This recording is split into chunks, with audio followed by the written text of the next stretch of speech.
தூத்துக்குடி மாவட்டம் கோவில்பட்டியில் நேஷனல் சிறு தீப்பெட்டி உற்பத்தியாளர்கள் சங்கம், global safety matches industries association, தென்னிந்திய தீப்பெட்டி உற்பத்தியாளர் சங்கம், Sivakasi all India chamber of match industries மற்றும் சாத்தூர், குடியாத்தம், தென்காசி, தருமபுரி, பொள்ளாச்சி, காவேரிப்பட்டினம் ஆகிய பகுதிகளில் உள்ள தீப்பெட்டி உற்பத்தியாளர் சங்கங்கள் இணைந்து தமிழ்நாடு தீப்பெட்டி தொழில் நூற்றாண்டு விழா கோவில்பட்டி சாத்தூர் ரோட்டில் உள்ள SSTM கல்லூரி வளாகத்தில் மத்திய நிதியமைச்சர் நிர்மலா சீதாராமன் பங்கேற்று நடைபெற்றது. நிகழ்ச்சிக்கு நூற்றாண்டு விழா குழு தலைவர் S. மகேஸ்வரன் தலைமை வகித்து விழாக்குழு துணைத் தலைவர் SST கிருஷ்ணமூர்த்தி, பாரதிய ஜனதா கட்சியின் மாநில பொதுச் செயலாளர் இராம ஸ்ரீனிவாசன் ஆகியோர் முன்னிலை வகித்தனர்.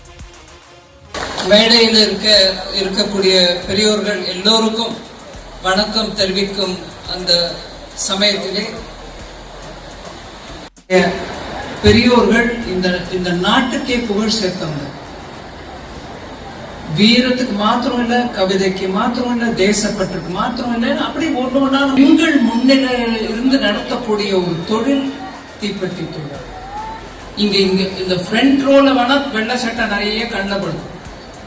அதுக்கு பின்னாடி இருக்கக்கூடிய 4-5 வருஷம் இருக்கக்கூடிய ஒவ்வொரு பெண்மணிக்கும் என் தலை சார்ந்த வணக்கம்.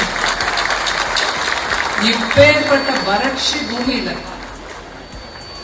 ஒரு விதமான மழையோ இல்ல நீர் பசியோ கிடைக்காத இந்த பூமியில தன் வீட்டையும் காப்பாத்திக்கிட்டு தன் தொழிலையும் காப்பாத்திக்கிட்டு இந்த பூமியிலேருந்து இப்பேற்பட்ட ஒரு பெரிய தொழில, சிறிய தொழிலா இருந்தது பெரிய தொழில் அளவுக்கு ஏற்படுத்தி கொடுத்த பெருமை இந்த ஊர்ல இருக்கக்கூடிய, இந்த மாவட்டங்கள்ல இருக்கக்கூடிய ஒவ்வொரு பெண்மணியை சார்ந்தது.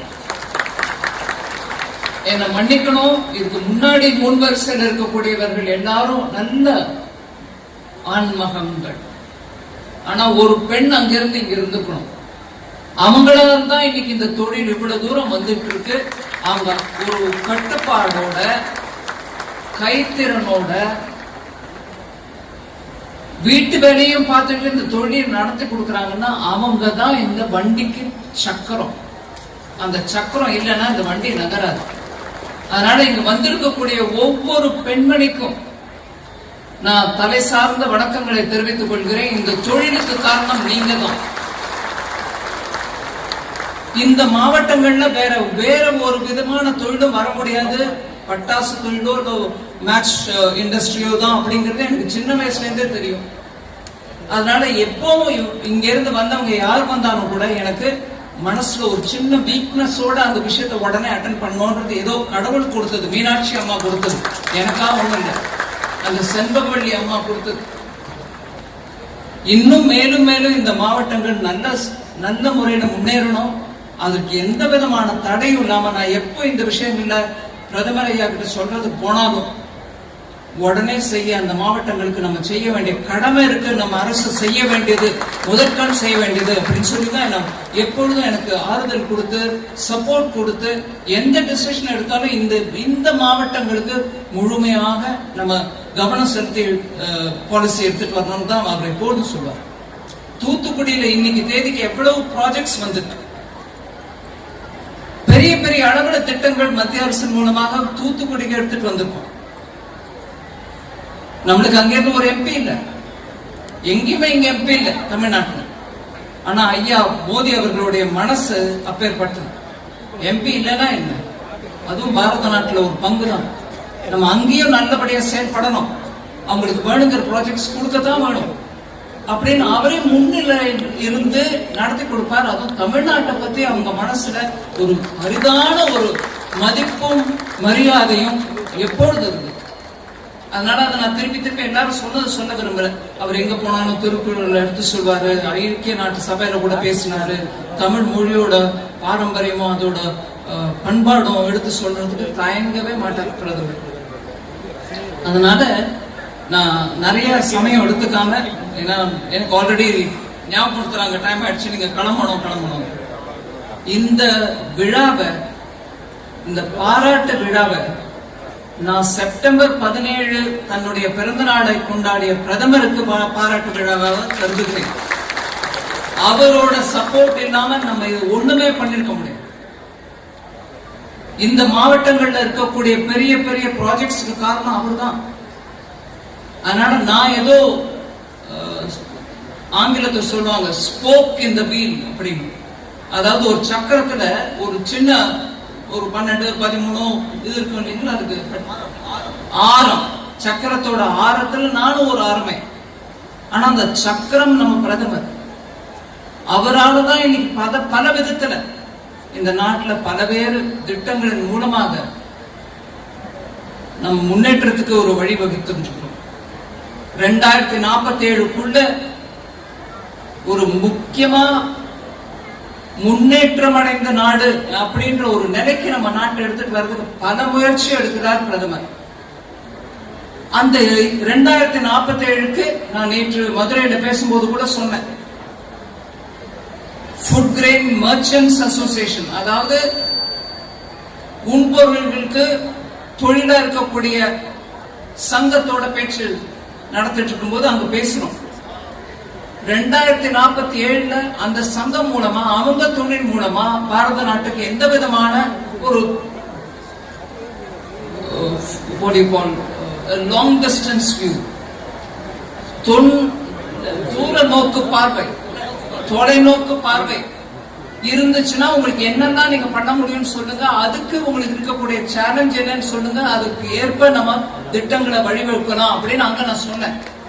அதை விட முக்கியமா நான் இங்க சொல்றது என்னன்னா, 2047க்குள்ள இந்த பட்டாசு தொழிலோ இல்ல மேட்ச் இண்டஸ்ட்ரியோ எந்த விதத்துல நம்ம நாட்டு தொழிலுக்கு, வர்த்தகத்துக்கு, நம்ம எக்கானமிக்கு, பொருளாதாரத்துக்கு எந்த விதத்துல நீங்க கான்ட்ரிபியூட் பண்ண முடியும் அப்படிங்கறத நீங்களே ஒரு வழிவகுத்து ஒரு திட்டத்தை போட்டு அதை கொடுத்தீங்கன்னா அதுக்கு ஏற்ற விதமாக நம்ம என்னென்ன திட்டம் மத்திய அரசு மூலமா எடுத்துட்டு வர முடியுமோ அதை எடுத்துட்டு வரதுக்கான முயற்சி முழுமையாக நான் ஈடுபட விரும்புறேன்.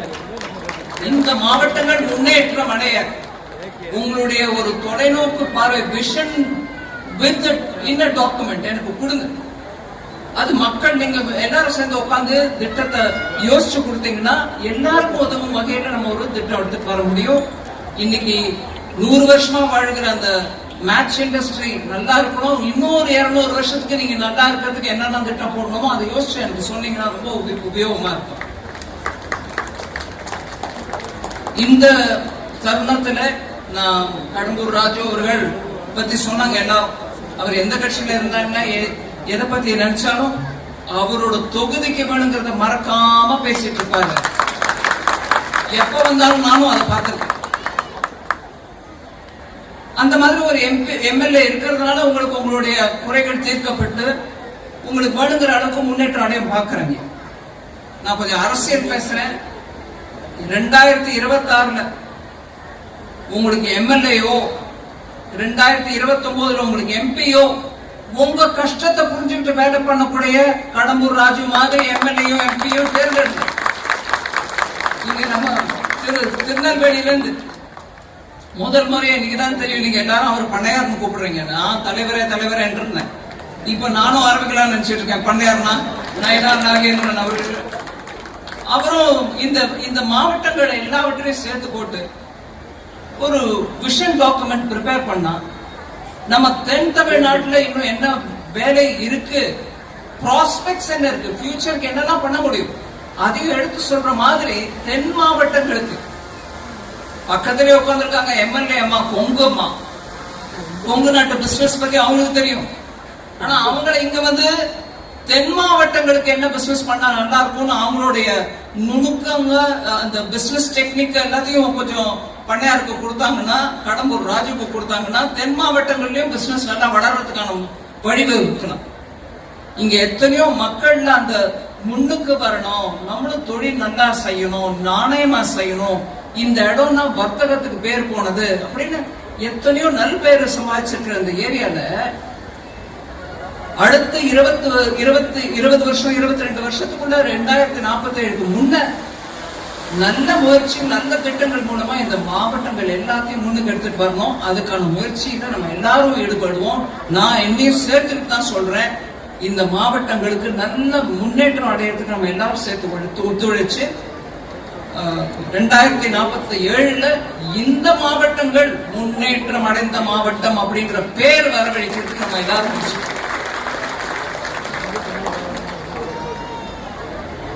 நான் ஜிஎஸ்டியை பத்தி நிறைய பேசணும்னு நினைச்சேன். இப்ப டைம் இல்ல, அதனால நான் அதோட நிறுத்திக்கிறேன்.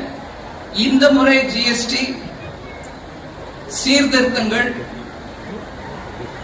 நேற்றுக்கு பேசும்போது ப்ரொஃபசர் ஸ்ரீனிவாசன் அவர்கள் சொன்னார், இது சீர்திருத்தம், அதாவது ரிஃபார்ம் இல்ல, இது ரெவல்யூஷன் அப்படின்னா. அந்த அளவுல ஒரு பெரிய மாற்றத்தை எடுத்துட்டு வந்திருக்கோம். 375 பொருட்கள் ரேட் குறைஞ்சிருக்கு. 1% குறைச்சமா, 2% குறைச்சமா இல்ல, 10% குறைச்சிருக்கும். 28 கொடுக்க வேண்டிய இடத்துல 18, 12 கொடுக்க வேண்டிய இடத்துல 5. அதனால நல்ல விலை இறக்கம் ஒவ்வொரு பொருளுக்கும் இன்னி 22ஆம் தேதியிலிருந்து கிடைக்கும்.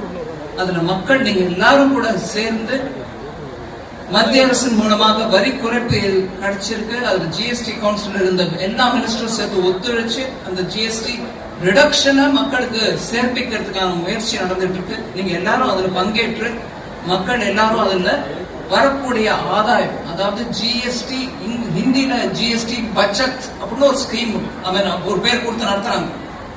ஜிஎஸ்டி சேமிப்பு அப்படிங்கிறது தான் அது. ஜிஎஸ்டி வரி குறைப்பால வரக்கூடிய சேமிப்பு உங்க கையில மிஞ்சிற பணம், அதை உங்க குடும்ப நலனுக்கு உபயோகிச்சுக்கோங்க, சேமிப்பா வச்சுக்கோங்க.